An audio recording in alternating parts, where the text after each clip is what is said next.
what happens. Jasper Deng, who's the president of LegCo, the Legislative Council of Hong Kong, commented about how LegCo police were sufficiently trained and sufficiently experienced to handle protests of that size and would be able to repel protesters if that happened. And also the building in Hong Kong is very different from the Legislative Yuan. So if protesters actually wanted to go into the building, that would be a lot more difficult. Fanny Law, who's another executive counselor and a close advisor to the current chief executive, basically told Hong Kong students to not learn from Taiwan, very bluntly and very plainly. But amongst the pro-democracy activists and amongst the other students, this has also served as a lot of inspiration. This has, because Occupy Central, as Professor Cohen mentioned, has been in motion for quite a bit. It started off last January, for those of you who are less familiar, from an article written by a law professor called Benny Tai at the University of Hong Kong. And he was talking about the need to develop a capacity for civil resistance in Hong Kong and for civil disobedience. And over the course of last year and even right now, they've been holding many deliberations that are very long.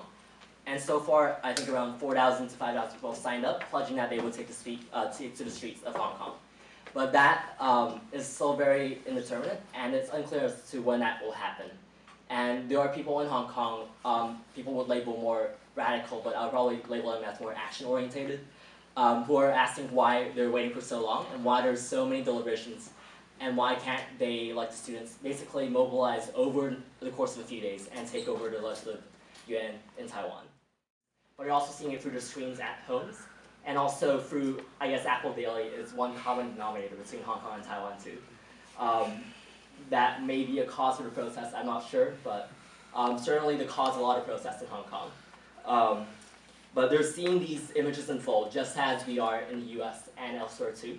That's also one of the reasons why I think on March 30th, over 49 cities in across 21 countries saw protests in support of the Sunflower Movement too, here in New York and in Boston and in Paris and London.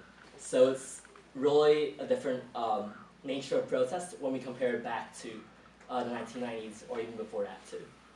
And yeah, I guess I also really wanted to bring back Ms. Chen's point about Hong Kong's future possibly being Taiwan's future, and Taiwan's future possibly becoming Hong Kong's future. And it's a really complicated set of overlapping and bi-directional, I guess, gaze and aspirations that I guess we need to really talk about more too.